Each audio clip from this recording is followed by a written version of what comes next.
Hello friends, daily dictation के लिए channel को सब्सक्राइब कर लें और डिक्टेशन पसंद आए तो उसे लाइक करें और अपने दोस्तों में शेयर करें। यह डिक्टेशन 5 सेकंड बाद शुरू होगी।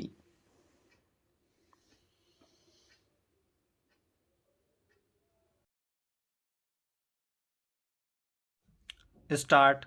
यह धरती विभिन्न प्रकार के प्राणियों से भरी हुई है, जिनके रूप, रंग और गुण आपस में बिल्कुल अलहदा हैं। सभी अपना अपना महत्व रखते हैं और एक साथ मिलकर इस धरती को सुंदर बनाते हैं। इस धरती का अभिन्न अंग होने के कारण हमारा देश भी इन्हीं विविधताओं से भरा हुआ है।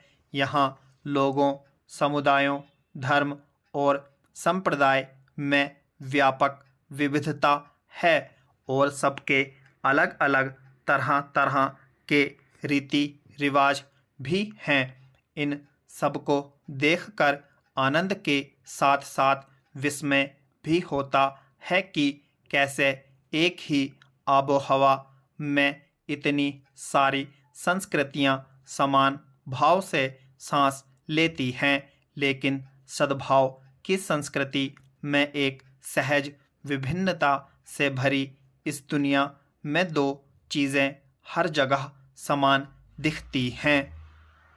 दरअसल ये दो चीज़ें ही इस संपूर्ण सृष्टि के होने का कारक हैं।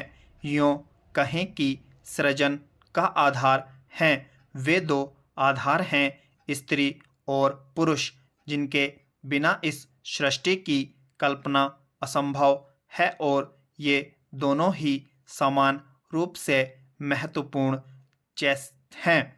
जैसे हमारी दोनों आँखें हमारे लिए समान रूप से महत्वपूर्ण होती हैं, क्या हम चुनाव कर सकते हैं कि कौन सी आँख हमारे लिए ज़्यादा महत्वपूर्ण है?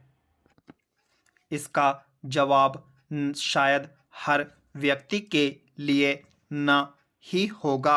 हाँ, एक इंसान और इंसानी संवेदना के लिहाज से देखें तो इस मामले पर हमारा दुख हर हाल में दृष्टिबाधित लोगों के मुकाबले कम ही होगा।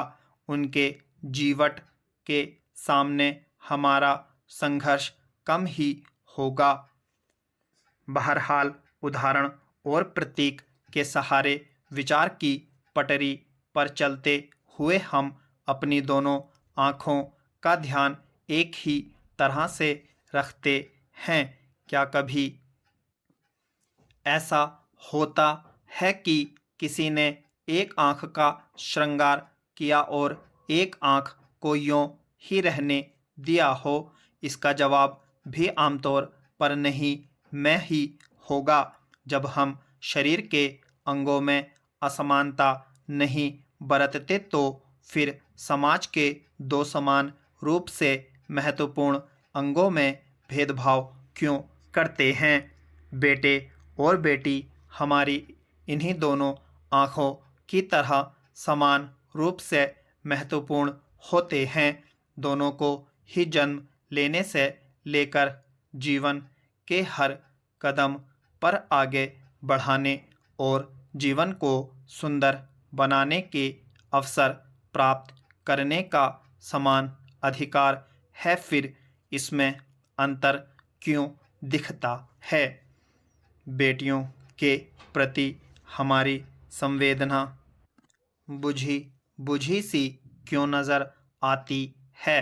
उसमें भी अगर दूसरी या तीसरी संतान बेटी आ जाए तो अचानक से सबके व्यवहार बदल से क्यों जाते हैं? कहने को यह सामाजिक विषय पुराना जैसा लगने लगा है, लेकिन हकीकत यह है कि आज भी बहुत सारे शिक्षित कहे जाने वाले लोग भी बेटे और बेटियों को लेकर इस तरह के आग्रहों से संचालित होते हैं। कुछ समय पहले एक परिचित के घर एक ही समय में नववधू का आगमन हुआ था और साथ ही उनकी बड़ी बहू को दूसरी संतान के रूप में भी बेटी हुई थी। बच्चे के जन्म की खबर सुनकर कुछ लोग बाहर से भी आए। उन्होंने नववधू को खूब सारे आशीष दिए।